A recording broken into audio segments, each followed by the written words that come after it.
Well, good evening, folks. Welcome to Friday Night Tech Talk. If you're a regular here, I'm glad you came back. And if you're new here, we do this every Friday. We talk about some of the tech stories from the past week, and we're very happy if you'll join us. Uh, we're simulcast on YouTube, which you may be watching me on my Mobile Giza channel, but we're also broadcasting to X, which is on Mobile Geezer under that ID, and on Facebook under Mobile Geezer or George Hayes. So we simulcast on all four IDs at the same time, and we do it every Friday night. And if you're new, please say something in the comments so I know that you're here, and let us know where you're from if you're new. Brian was in here more than a half an hour ago, so I'm very glad because he's been busy lately, and he always comes back, and if he misses it, he watches it the next day, and he always shares it, and he always donates. He's the most faithful guy you'll ever meet. But glad you got here. And then Eleanor has to work tomorrow, and she just said, "Hi, have a great weekend." She's going to say goodnight because she's got to get up at 4 in the morning. So, anyway, I'm just glad she popped in. So, anybody else that's in here that wants to say something, just feel free to say something in the comments. And of course, once I start on the stories, feel free to comment on anything in the stories. And while we're talking about that, I also haven't spoken to Ted this week, so I'm not sure if he'll be joining us. And maybe by some miracle, Will join us. He joined us 2 weeks ago, which was great.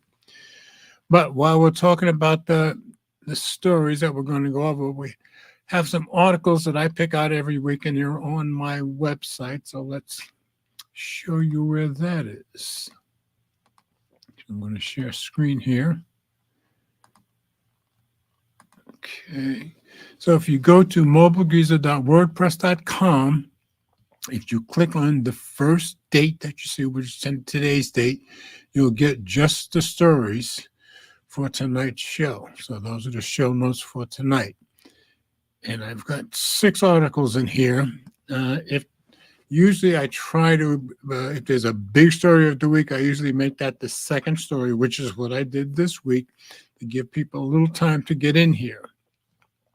But every week I give you guys a little preview of what we're going to go over. So first one I found, we know that RCS is coming to the iPhone, which Google has been trying to get Apple to adopt RCS for a few years, and it's now in beta. So using RCS on iPhone and Android. So one of the guys at Android Authority got to use it with his father, and so decent story. That's me, the first one. Now, the heavy story, what I consider the heavy story for the week, the big presentation reveal for this week is the Motorola Razr Plus 2024, soon to be up for pre-order. Here's a hands-on from Tom's Guide, so we'll take a look at that. That just was announced this week. Now, of course, I have the Motorola Razr Plus 2023, which I should have brought, but most of you guys know I work on Friday and I come straight here after work.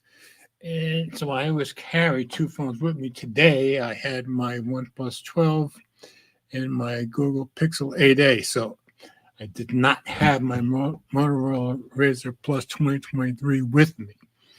I still have it. I have to admit, I don't use it much because those of you that have been around a while, you know that I picked the OnePlus Open folding phone as my phone of the year. Well, that's the phone that I tend to go to, and I hardly ever even touch my Motorola Razr Plus. As much as I like it, I just don't think of it most of the time.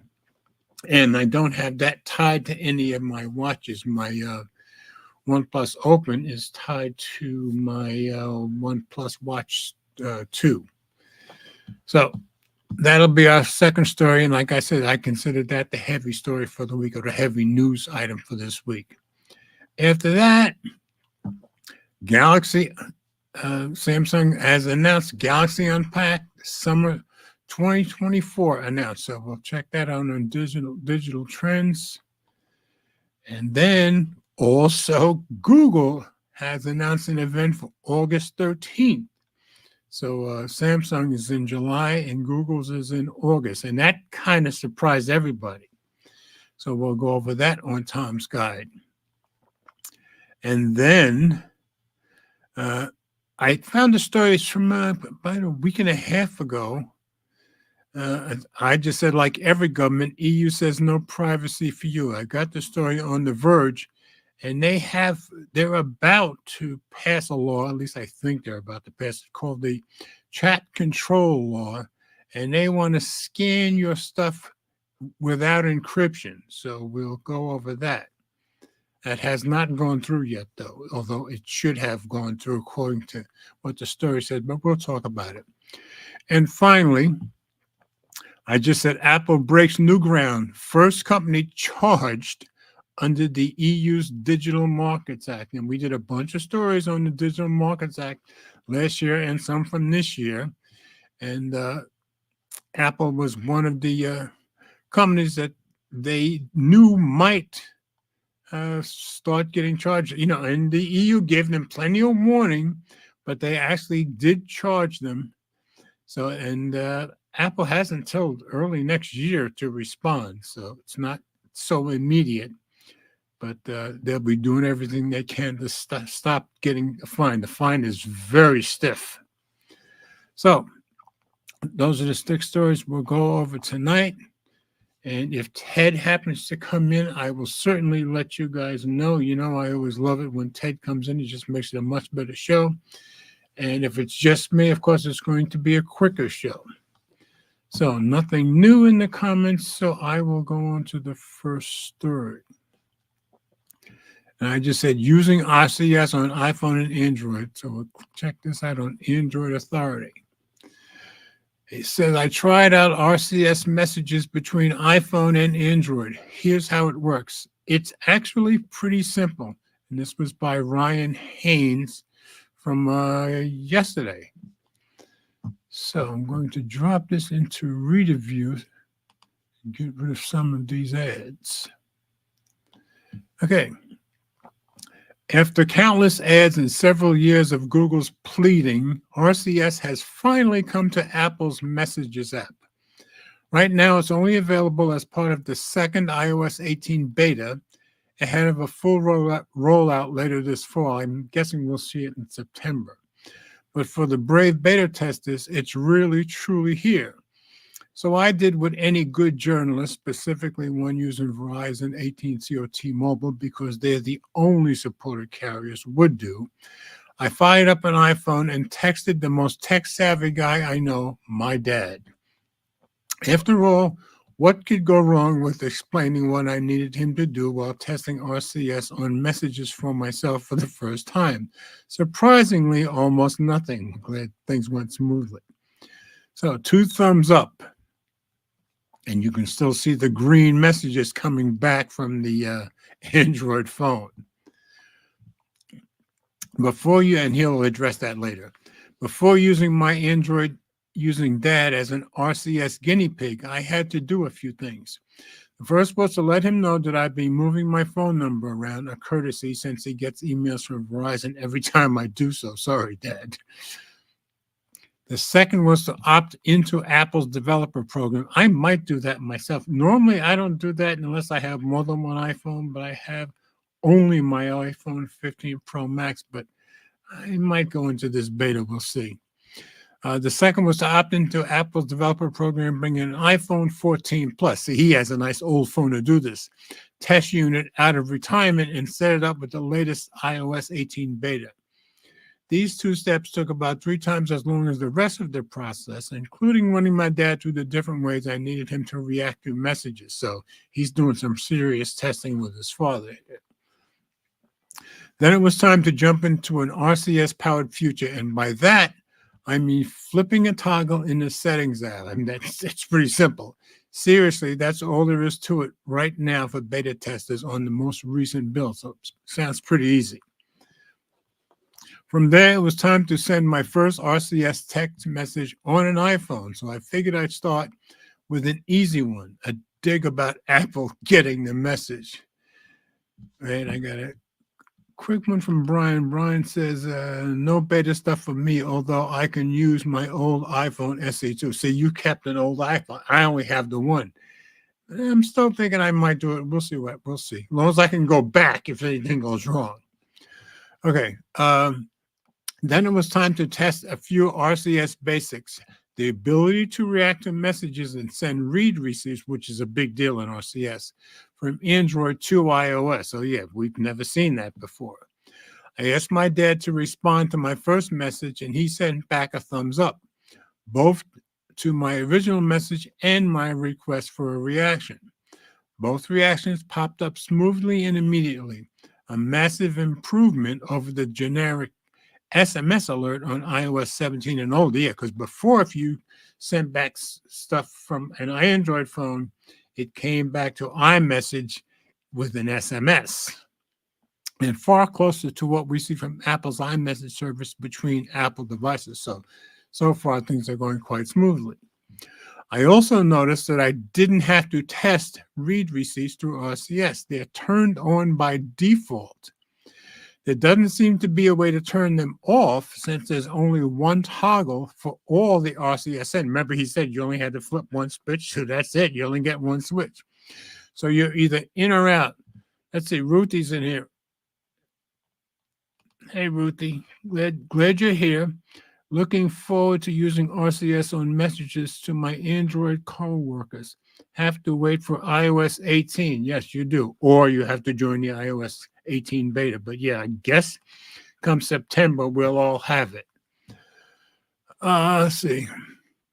So you're either in or out. So you can't turn off the read receipts right now, but keep in mind, it's still in beta. I hope Apple adds the ability to toggle read receipts later on, as I don't usually use them, but this is beta software after all.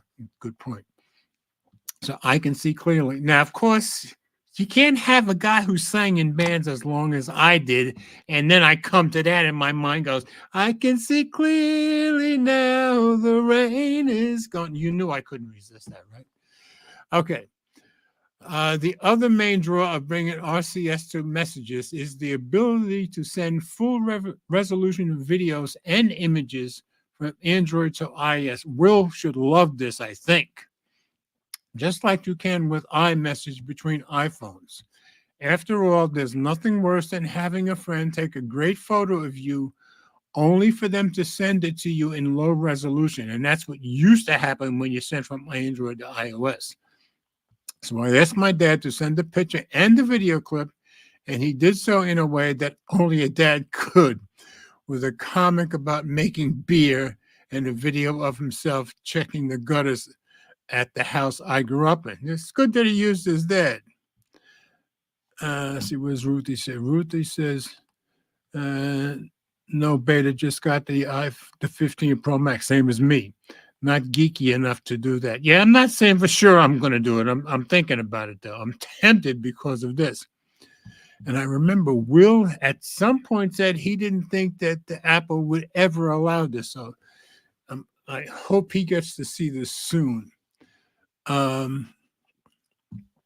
Once I finished shaking my head, I realized that both had come through just the same as if they'd been sent from another iPhone. That's great.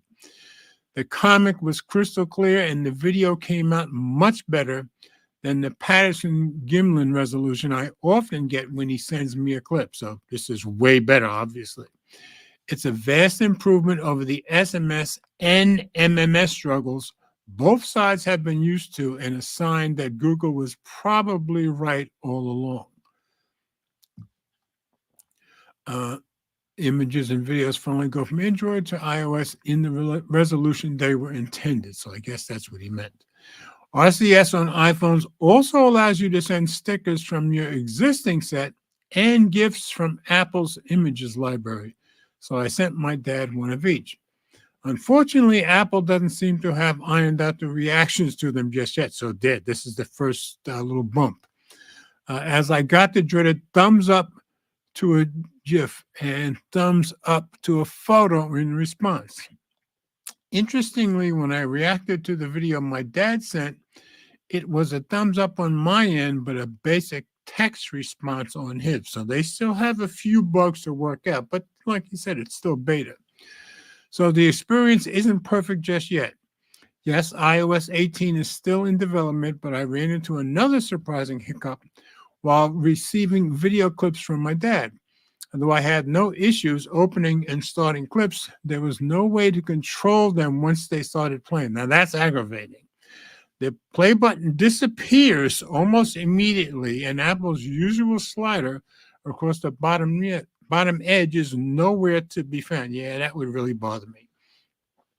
If I wanted to go back and pause at an earlier spot in the clip, I'd have to swipe out of it and start all over again. No, that's not good. Not a massive problem in a 10-second clip, but plenty annoying for anything much longer. I totally agree. Yes, green bubbles still exist. So there you go. Apple has completely changed the messaging game by bringing RCS to messages. We can finally have peace and harmony. Yeah, good luck with that. Between Android and iOS, especially as the two mobile platforms inch closer together and share more features than ever before. Well, that's very true and very good. So it should be a lot calmer between people on both sides. You can put apps anywhere on your iPhone's home screen, change the color of your icons, and react to messages across other platforms. What else is there? Oh, right, green bubbles still exist. So people will still be making fun. You can count on it. So Android users will probably still face stigma for choosing a Pixel or a Galaxy device over an iPhone. That's all right, though. Now, when you capture a great photo of your friends using a Pixel 8 Pro or capturing a video at 50 times zoom on a Galaxy S24 Ultra, you can send this to your friends in its original quality. And that was two of the great complaints people had about getting stuff from Android. So that should be eliminated. Now we'll find out if the stigma is really about the green bubble or just poor SMS performance. I think it's about the green bubble. Cynicism and snark aside, bringing RCS to messages feels great. As much as I don't love the automatic read receipts, yeah, neither would I. I also enjoyed having my dad respond to my messages without his reaction sending an extra text. And then the typing indicator means I know he's actually responding rather than being off doing dad things. Maybe one day Android users, as I usually am, so he's an Android user too, will finally stop being judged for having green text bubbles. Not by some, I'm pretty sure. Until then, this certainly feels like a good start. But what do you think? Will RCS on iPhone end the bullying against green bubble Android users? For the most part, I would think. When it rolls out later this fall, let us know in the poll below. So, good article. And it sounds like, the basic stuff you need Android to do better on iOS is now being done. So I think that's a very good thing. So let me get out of this one. Come back over here. Brian says RCS for Android to iOS, iMessage for iPhone users. That's true. Anyway, I think it's a very good idea, and I may look up, see what kind of problems people might be having with the 18 beta. If it's not much, I may just go ahead and do it sometime this week or this weekend. So we'll see. No promises. All right. Nothing else new. So we will go on to the next story. Now, this is my big story of the week, at least. Like I said, I don't have my Razr Plus 2023 with me, but you all know that I like the phone a lot. Will I be getting any of these? No, money's too tight right now. I'm probably going to be holding out maybe all the way to when the iPhone comes out in September. and then maybe I'll be trading in my iPhone 15 Pro Max. But till then, I'm thinking the only thing I may get is a Samsung Watch 7. Yeah, because I skipped. I mean 6. I'm sorry, because I skipped the 5. Yeah. So let's take a look at this story. Motorola Razr Plus 2024 soon to be up for pre-order. Here's hands-on. So on to Tom's guide. Brian says, but they will still differentiate iMessage and RCS. Yeah, because of the green and blue bubble. Yeah, I'm assuming Apple wants people to still know, and my guess is most iPhone users are probably going to want to know that. But the fact that things are coming through in the quality they should be coming through, I think that's a very good thing. And I'm pretty sure that Apple will iron out those few little bugs between now and September, is my guess. Okay, so Motorola Razr Plus 2024 hands-on review. Bigger and better in every way. Yeah, and was it yesterday? Day before yesterday, I think. Everybody came out with the Razr Plus at the same time because they all got released. So tons of upgrades everywhere, backed by new AI. Yeah, I've read nothing but good things about the new version. So this was by John Velasco, published 3 days ago, which was the day of the announcement. So let's go into review.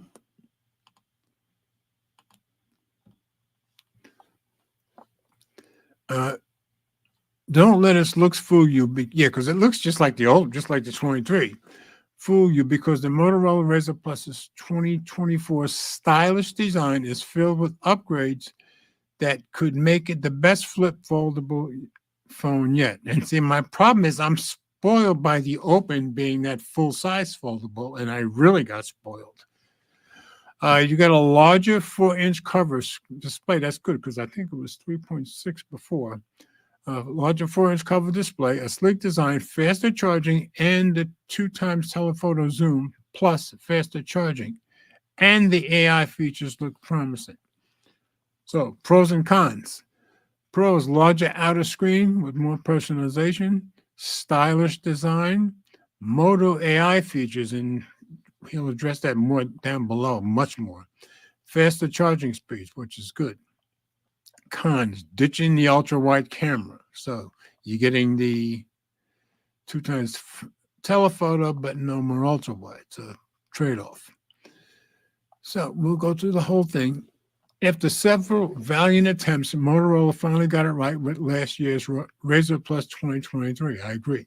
I was most shocked by how the flip phone style foldable managed to supplant Samsung, briefly earning the status of the best foldable phone around. That's true. Now that its successor is official, the Motorola Razr Plus 2024 takes everything I loved about last year's model and improves on it in every way imaginable. That is great. I'm astounded that it's been 20 years since the original Razr's release, but its legacy lives on with the Razr Plus 2024, since it's technically the first new foldable phone announced for the US this year. That's true. Moto has a prime opportunity to give consumers yet more reasons to choose foldable phones versus your typical slates. And to see, Moto did the same thing last year. They announced it weeks before Samsung's, and by the time Samsung's came out, people were in love with the thing. So they're being very smart. So far, it seems like a worthy upgrade that packs in a larger external screen, bigger battery, faster processor, and a new telephoto camera to get you closer than ever before with photos. And oh yeah, it follows the trend we've been seeing this year of offering AI features that expands its utility. Yeah, everybody. In my Motorola Razr Plus 2024 hands-on review, you'll find out if it's worth the 20 years of refining. As for readers across the pond, be aware that the Motorola Razr Plus 2024 is known as the Motorola Razr 50 Ultra in the UK and Australia, which makes sense because last year's was called the 40 in other parts of the world. Okay, specs. All right, so you can go over the specs, but the price, they kept the price the same, which is great. He's going to address it as we go down. But now you've got colors: midnight blue, spring green, peach fuzz, hot pink. And then you've got the other specs. So I'm not going to go over all of those. You can check those out for yourself. Price and availability. And there's the new colors. This is really nice looking. If I were going to get one, this is what I got last year. I would probably get this one. Higher prices can seem inevitable, but I'm glad that Moto is keeping the price of the Razr Plus 2024 unchanged at $999. Yeah, I think that's awesome. That matches the same price as before, which is a welcome relief given how we've seen many other big name phones get price increases. Yeah, I think we're about to with Samsung. So the rumors are. In the U.S., pre-orders for the Motorola Razr Plus 2024 begin in July. On July 10th at T-Mobile, AT&T, Best Buy, Amazon, and Motorola directly, with general availability set for July 24th. It's and the 10th is only a week and a half away. So it's worth mentioning that there's only a single storage option available, but it's a generous 256 gigabytes of USF 4.0 storage paired with 12 gigabytes LPDDR5X RAM. For the price, I think this is pretty fair. I would agree. In Australia, the phone will go by the name Motorola Razr 50 Ultra and will be available to pre-order between July 2nd and July 16th with an on-sale date of July 17th. So they're a little bit ahead. At JB Hi-Fi, Harvey Norman, Officeworks, The Good Guys, Mobile City, Amazon, and Motorola's online store. So, design. Let's see. Ruthie said peach fuzz. Yeah, peach fuzz stuck out to me too. The peach looks good. The green and pink are too vibrant for me. I think the peach is awesome. I think that's really, if I were going to get one, that would be the one I'd get. So I guess Ruthie and I are thinking alike to some degree. Design. From a cursory look, it's almost hard to tell the differences. Yeah, just looking at them, they look the same as last year. It's almost hard to tell the differences Motorola has done with the design of the Razr Plus 2024, but they're all there when I look at it meticulously. What's apparent, yet again, is the stylish looks of the phone, accented by how gentle it feels thanks to its contoured edges, the grippy feel of its soft vegan, that vegan leather will really make you enjoy the grip, and all of the striking colors it's available in. This is the kind of phone that craves attention, which emanates from its stylish design. They beat everybody on design, I think.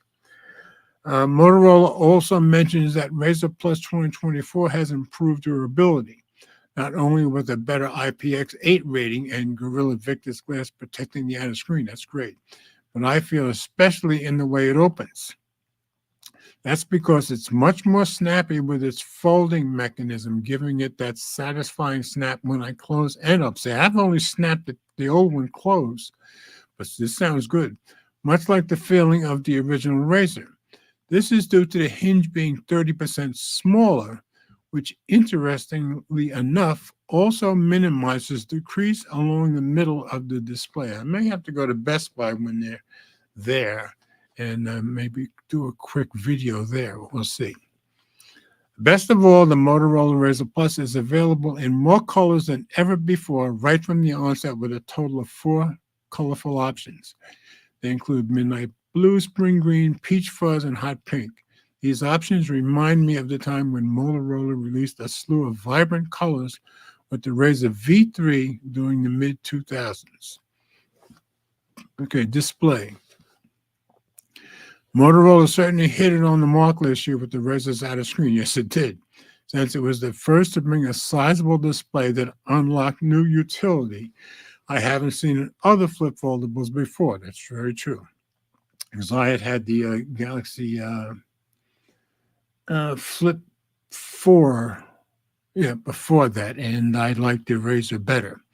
With the Razr Plus 2024, it gets a proper upgrade by moving up to a larger 4-inch POLED display that, more importantly, now features an always-on display. That's good. I love always-on displays. You can even customize it to mimic the iPhone standby mode when the Razr is in a tense position. I like the iPhone standby mode, which allows for some neat customizations. Just as before, there's a number of widgets to choose from with the ability to punch the screen to see all the panels at once. And of course, it has the extra utility of running full apps natively. That's true. Unlike the Galaxy Z Flip 5. Yeah, that's one thing that did make it better. Thanks to the larger screen, the Razr Plus 2024 is even more suitable for capturing selfies with the better main camera. That's good because, yeah, that was probably the weakest point, the camera from last year's. Opening up the phone reveals its 6.9-inch FHD plus POLED display. I played a couple of YouTube videos, and so far, I like the punch tones it's able to produce, along with wide viewing angles that don't distort the screen that much. Moto claims that it can reach a peak brightness of 3,000 nits. That's pretty good, which I'm a little skeptical of because last year's model pulled out at 1,084 nits in Tom's Guide to Benchmark Testing. And I think they advertised it as to be a little higher than that, but I don't remember how much it was. It also features a display rate of up to 165 hertz, which gives all the navigational animations of the interface look extra smooth in my short time so far. Cameras, yeah, because that was one of the weaker points of it. Let's see, Ruthie says, always had a Razr variant during the decade of 2000, was impressed with its easy use for a less tech person. You know, I'm one of the few people that never got a Razr back in those days, but I remember a friend of ours in Florida, he loved it, and he was very non-tech, so it makes perfect sense. Everyone, including myself, has been clamoring for more telephoto cameras in flip-style foldable phones, and while I'm happy to report that's the case here, I'm somewhat bummed by the compromise the Razr is making to bring it. On one hand, I'm stoked that it's been upgraded to a beefier 50-megapixel main camera, but Motorola ditches the ultra-wide camera in favor of a 50-megapixel telephoto with 2x optical zoom.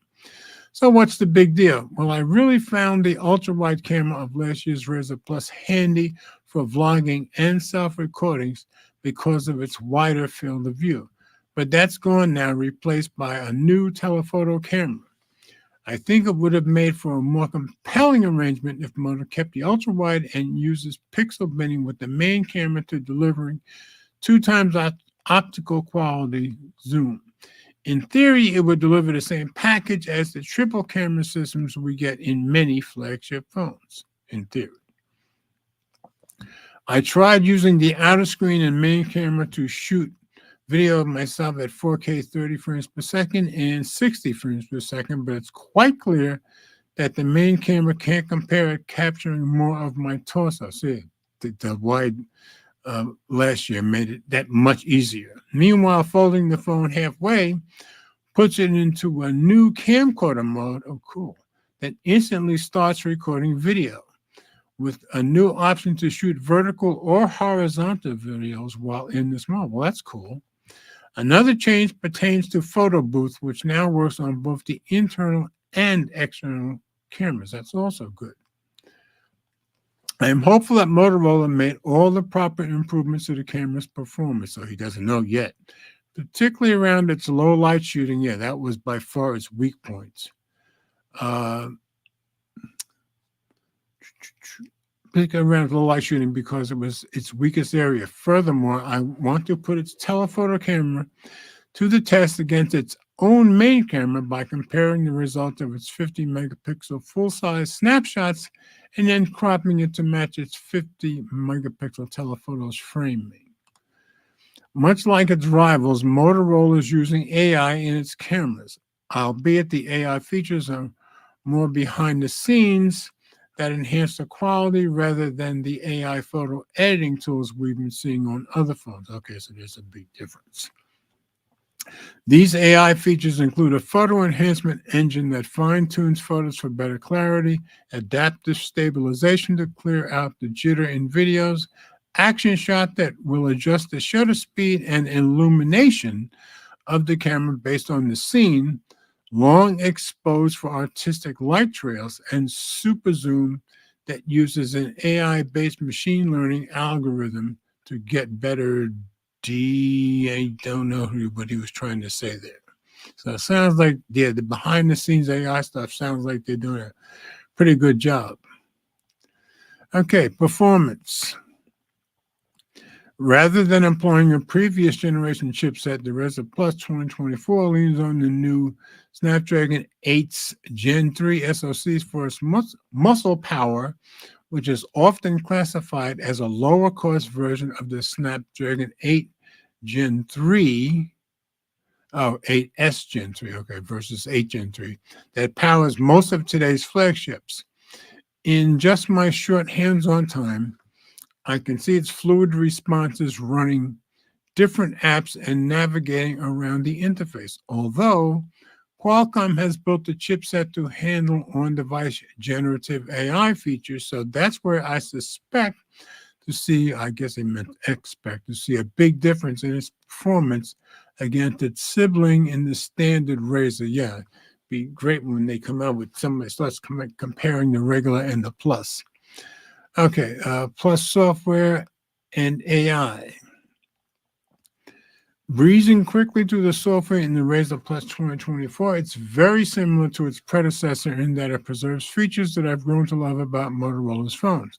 The motion gestures from before are still here, like double chopping motion to turn on the flashlight or twisting the phone to instantly launch the camera. Everybody loves that about Moto phones. Moto's Hello UX software running on top of Android 14 looks fresh and modern, complete with new features powered by AI. Magic Canvas leverages generative AI to create custom wallpapers using a text box for me to describe what I wanted to produce. That's cool. I tried it out and it produced a legit wallpaper based on my request. That's very good, which took about 7 to 10 seconds to do once I entered my description.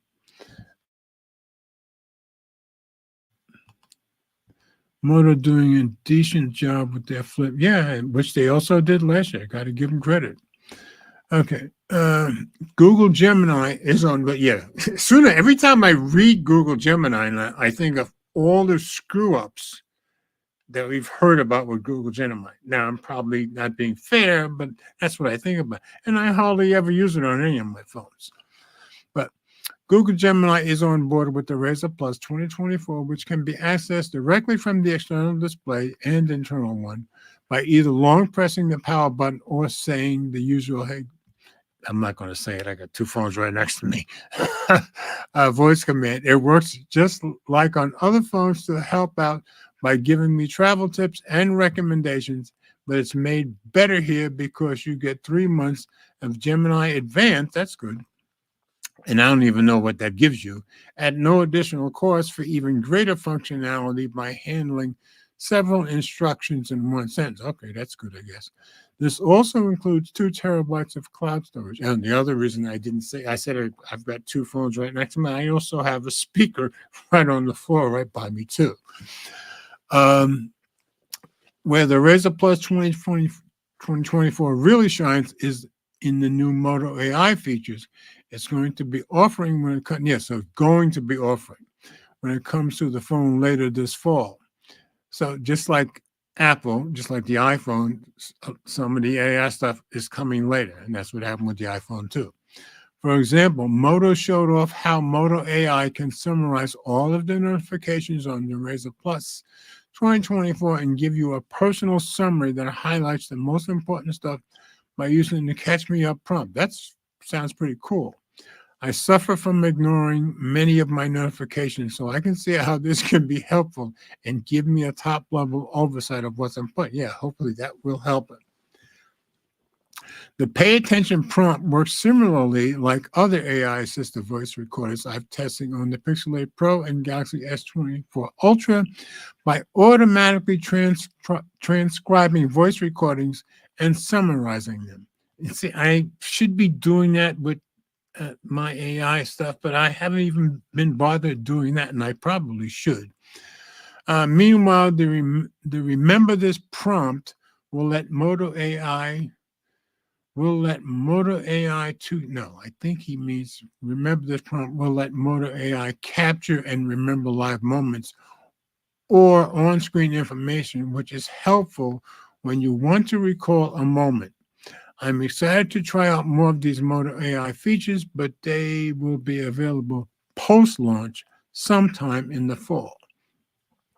And finally, by the way, everybody wants to tell you all these new AI features, but just like iPhone, they want to tell you now, even though they're not ready yet. But I guess that's the price you pay when everybody jumped on the bandwagon. And finally, Motorola software support is a bit lax compared to everyone else's. Well, that's true. With 3 years of major Android updates and 4 years of security updates. That's far from the more generous 7 years of support that Google has with its current generation of Pixel 8 phones. All right, battery life. Motorola somehow manages to stuff a slightly larger 4,000 milliamp battery into the svelte chassis of the Razr Plus 2024, so I suspect it'll deliver a bigger boost to its battery life, especially when last year's Razr Plus was still a battery champ against other flip-style foldable phones with 10 plus hours on Tom's Guide battery benchmark test. I think it can do even better with the battery optimizations of the Snapdragon 8S Gen 3. So the fact that they squeezed 4,000 into that thin phone, that's pretty good, I think. The upgrade also extends to the charging abilities of the Razr Plus, which now offers speedier 40-watt turbo power charging, good, up from last year's 30-watt charging, and 15-watt wireless charging, up from 5. That's right, because last year only had 5 wireless. All of these features really make for a compelling upgrade. Outlook. I think the Motorola Razr Plus 2024 is in a good position because there are iterative improvements everywhere throughout the phone. Sure sounds like it.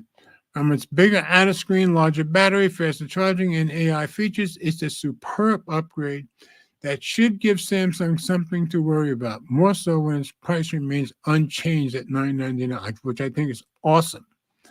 The only area I'm curious about is whether or not Motorola's decision to drop the ultra-wide camera for Telephoto 1 is the right move. I know there are people who find better utility out of a telephoto camera, but I think Moto could have still kept the ultra-wide while giving it a better zoom by leaning on pixel binning with the main camera. Nevertheless, it's a fantastic foldable that should be on your radar. So, I think a very, very good review. And Annette's here. Hey, Annette, glad you got in here. So just went over the Moto phones. And since I was working today, I didn't even think to bring my Motorola Plus 2023 with me, but this sounds like a nice upgrade. And the Plus 2024 did not raise the price, still $999, which I think is the best thing. So overall, sounds like if you're looking for upgrades, you're going to get them here, and that's very good. So, all right, now, and that was our long story for the night, too. So I remember last week I came up with the story from the week before that Ted wanted me to keep, and that was by far the longest story I've ever had on any Friday Night Tech Talk. So this one was short by comparison. Okay, so our next story, Galaxy Unpacked Summer 2024 announced, and I pulled this one from Digital Trends. So this was from 3 days ago, so from Tuesday. July 10th is going to be a huge day for Samsung. And it's by Joe Maring, and of course, I've told you before, I remember Joe Maring when he was still in high school, doing reviews, and he's excellent. And this is his full-time job, of course. Oh, and if you're ever curious what he looks like, that's what he looks like. Oh, didn't expect the. Okay. Anyway, that's what he looks like. Always found him be a very nice guy. Now, what did I do here? Oh, let me see what I did. Go back into here. Okay. Going to be a huge day for Samsung. So let's drop it into reader view. Okay. Samsung fans, it's time to start getting excited. Why? Because we finally have the official date for Samsung's next Galaxy Unpacked event. If you've been following Samsung rumors over the last few weeks, it won't come as any surprise at all. Samsung has confirmed that this summer's Galaxy Unpacked is happening on Wednesday, July 10th in Paris. And like I said, that's a week from next Wednesday. So it's only a week and a half, or just barely more than a week and a half now. This is a bit earlier in the year than Samsung typically holds its Summer Unpacked. Last year's happened on July 26th. Describing this year's Paris setting, Samsung says it is where historic and iconic culture meet to inspire all those who visit, creating the ultimate backdrop for the rollout of Samsung's latest innovations. Unpacked officially kicks off at 9 a.m. Eastern Time, my time, 6 a.m. Pacific on July 10th, or 3 p.m. Paris time. If you aren't attending in person, Samsung will be live streaming the event on its website and YouTube channel for everyone to see. I'll be watching on YouTube.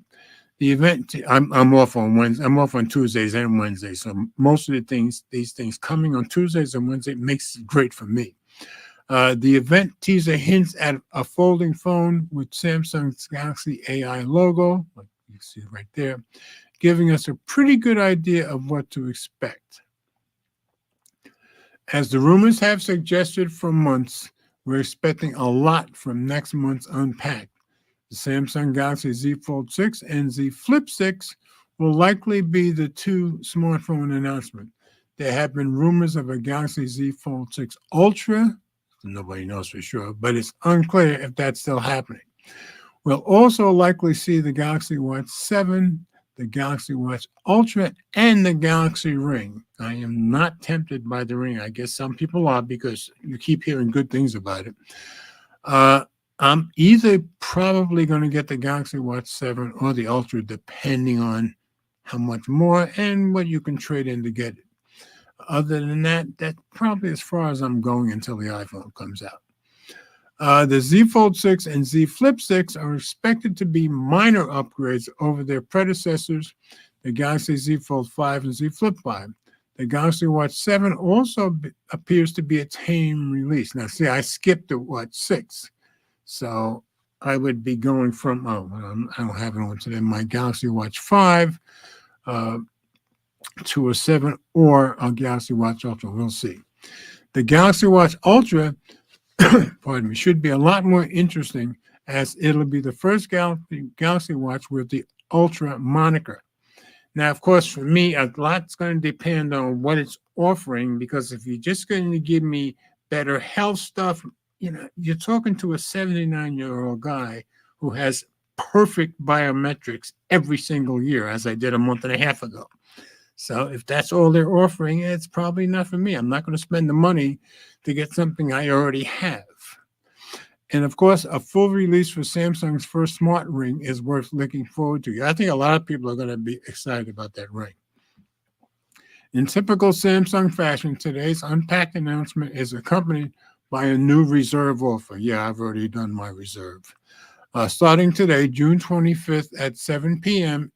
Eastern Time and going through July 10th, you can reserve one of the upcoming Galaxy devices to receive an instant $50 discount and an offer to save up to $1,500 when you place your pre-order next month.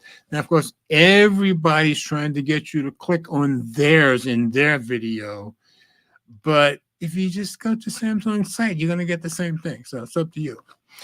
Samsung's reserve program simply requires you to enter your email address with no money down.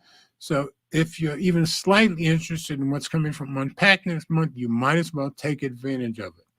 We'll have a lot more coverage about Unpacked soon, so stay tuned. So yeah, that's easy to do the reserve. That's what I did too. So some people will be getting excited for that. And like I said, I think at the very least, I'll be getting a watch. Let's get out of there. Nothing else new in the comments. Let me take a quick sip of Coke.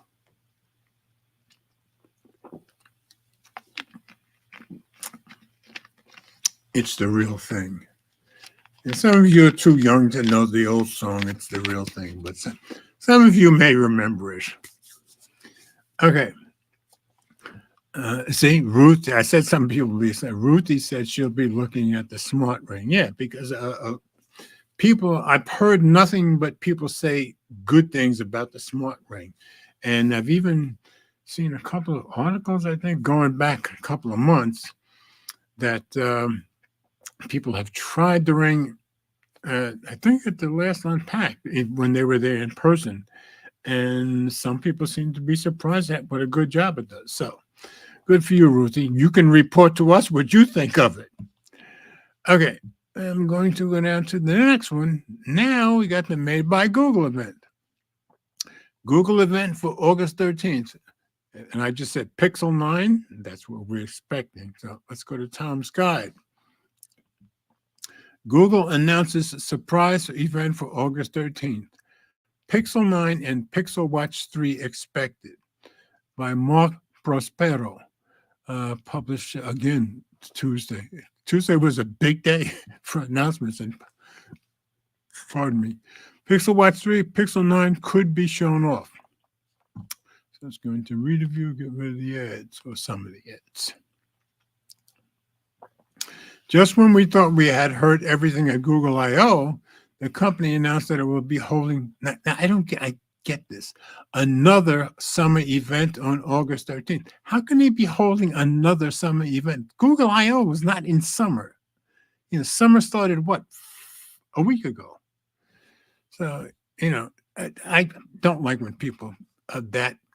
I'm a stickler for specific times and stuff. So this will be the first summer event this year on August 13th in Mountain View, California.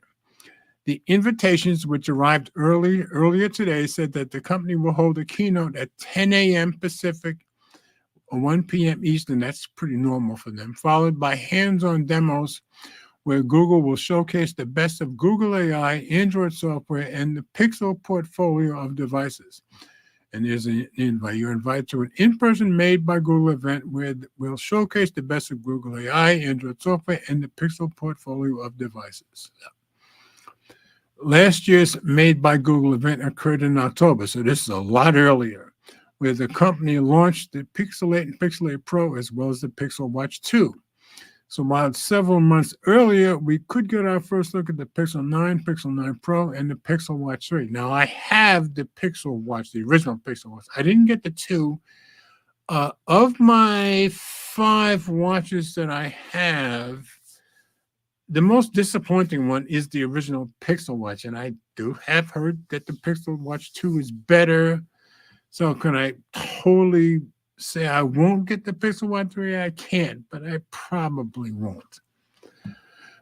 We would imagine that the rumored Pixel Watch 3 XL, didn't even know about that, and the Pixel 9 Pro XL will also be shown off at the event. We could even see the rumored Pixel 9 Pro Fold. Hadn't heard of that before either. The successor to last year's Pixel Fold. I didn't know there'd be a Pro Fold.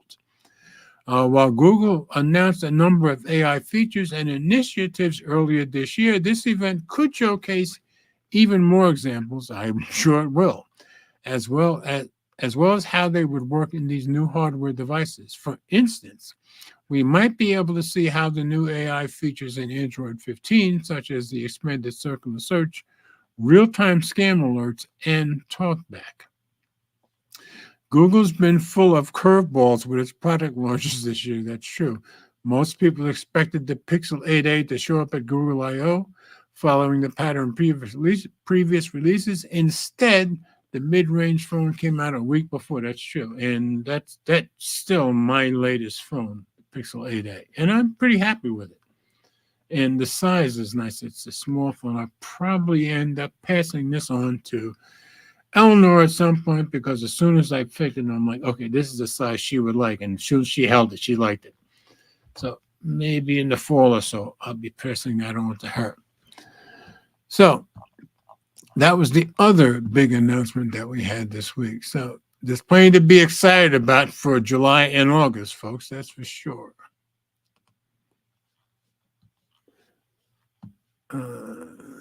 Ruthie said, what's that brand? Aura? Yeah, not interested in that one either. Yeah, Aura, I guess, was the first one that got kind of press and kind of famous. But yeah, I never could get excited about either. If I were going to go for a ring, it would be the Samsung also. So I'm with you. Okay. Let's get out of this one. Okay, and we'll move on. Next to the last story.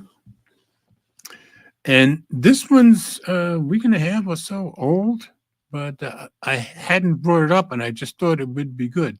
Like every government, EU says no privacy for you. This was on The Verge, and this was from June 19th. And one reason this fascinated me because the EU is thinking about making this law, and I think they're catching a lot of flack about it. And this is basically the same thing that Apple tried a couple of years ago. And because of the amount of flack they got, they finally shut it down.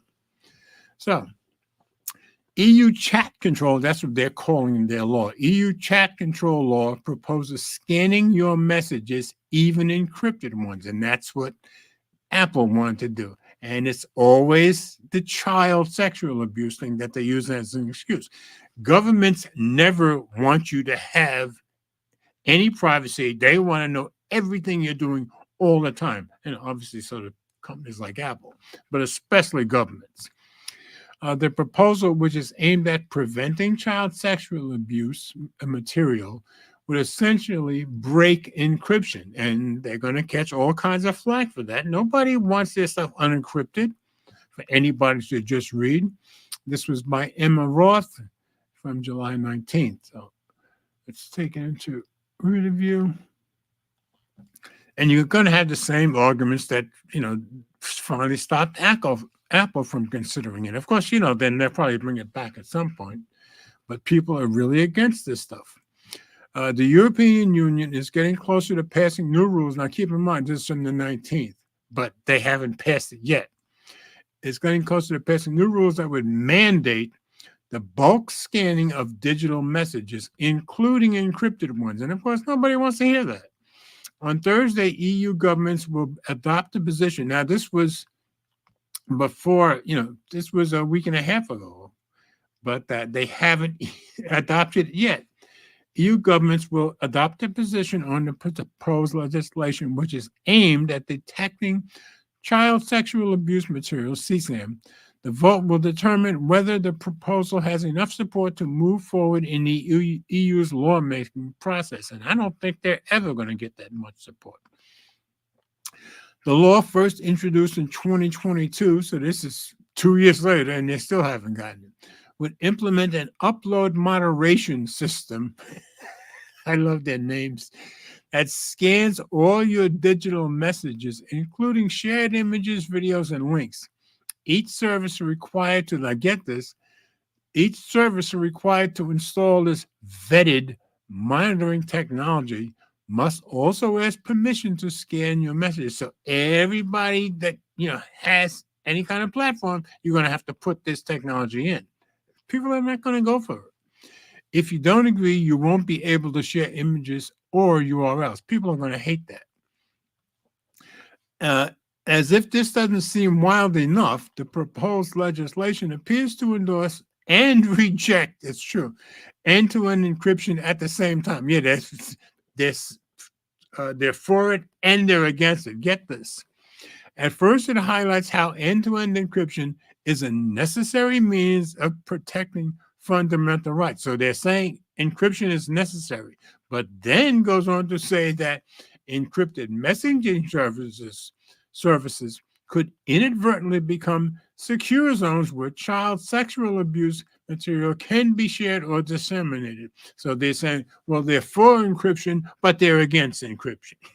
So, the proposed solution is to leave messages wide open for scanning, and nobody's going for that, but somehow without compromising the layer of privacy offered by end-to-end encryption. Impossible.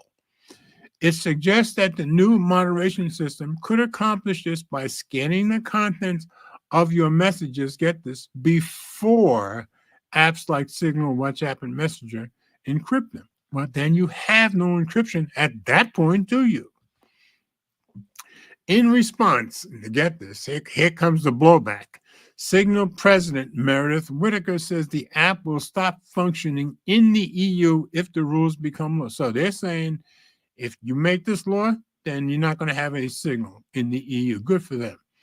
As the proposal fundamentally undermines encryption, I agree, regardless of whether it's scanned before encryption or not. Yeah, you've just defeated the entire purpose. We can call it a backdoor, a front door, or upload moderation out of that, Whittaker writes. But whatever we call it, each one of these approaches creates a vulnerability that can be exploited by hackers and hostile nation states. I agree, removing the protection of unbreakable math and putting in its place a high-value vulnerability. And just in case somebody doesn't understand how the basis of encryption, it is math. I used to do encryption in my job in Florida when I was still programming. Several organizations, including the Electronic Frontier Foundation, the Center for Democracy and Technology, and Mozilla, have also signed a joint statement urging the EU to reject proposals that scan user content. I'm guessing they're never going to get this through. But I just thought, since we put shined it on Apple when they were trying to do it, we should let you know the EU is trying to do it too. Privacy advocates aren't the only ones raising alarm bells about the proposal. This week, dozens of parliament members wrote to the EU Council to express their opposition, good for them, to the proposal. Patrick Breyer, a German member of the European Parliament, has also spoken out about the bill, saying that indiscriminate searches and error-prone leaks of private chats and intimate photos destroy our fundamental right to private correspondence. I totally agree. Children and abuse victims deserve measures that are truly effective and will hold up in court. That's right. Not just empty promises. That's absolutely right. According to Breyer, renewed discussions surrounding the chat control law didn't appeal out of nowhere. He says that chat control supporters are pushing ahead now, so keep in mind, it's been 2 years already, to take advantage of the period after the European elections. You're not going to slip this by, people, during which there's less public attention. That's what they're trying to do, slip it through. And the new European Parliament is not yet constituted. Well, you're not going to slip this through. In a statement to The Verge, Breyer also points out that the Belgian presidency ends later this month, and the country's current Minister of the Interior has been at the forefront of the chat control bill. Proponents failed last year to secure a majority. I'm betting they still will fail. This may be their last opportunity. If the legislation gains support, negotiations will begin between the EU's Parliament, Council, and the Commission to form the final text of the law. But even with an endorsement from EU governments, chat control supporters may still have trouble pushing it forward. I'll bet you they will. Last year, a poll conducted by European Digital Rights Group suggested that 66% of young people in the EU disagree with policies allowing internet providers to scan their message. Good for the young people. Many lawmakers understand that fundamental rights prohibit mass surveillance, which is all this is. But they don't want to be seen opposing a scheme that's framed as combating CSAM. Same thing Apple tried to do, and they didn't do it.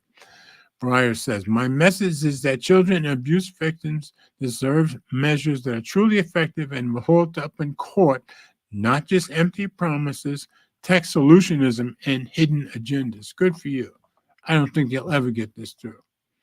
But governments, they want to see everything. They don't want you to have anything they can't see. But I still don't think they'll get it through. So, yes, signal. Yep.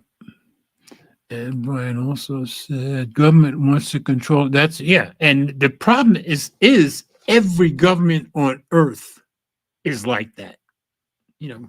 We've been proven west, east, doesn't matter where you go. They all want that kind of control. And people are going to naturally disagree with it and fight it, which is great. Thank God for people like Edward Snowden, in my opinion. Okay, last story. Apple breaks. This is my words. Apple breaks new ground. First company charged under the EU's Digital Markets Act, and you've seen lots of stories from me and from Friday Night Tech Talk about the DMA. So I found this one on Tom's Guide, so let's go take a look. Apple just became the first company ever charged with violating EU's new pro-competition law. Yeah, they've been warning them for a few years now by Jeff Parsons. This was published 3 days ago. First, it was 4 days ago, sorry. First, it was Lightning. Now it's the App Store. Yep. Let's go into review. Apple and the EU have a tough relationship, you think? It seems. First, EU regulators forced Apple to ditch Lightning for USB-C, and now the point of contention is the App Store itself. But Apple knew this was coming.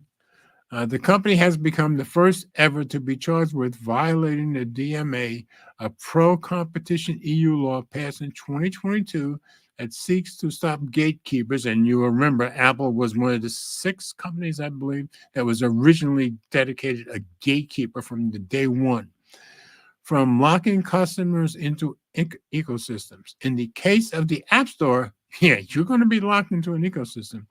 This means allowing app developers to steer consumers to offers outside Apple's walled garden free of charge, and Apple does not like that.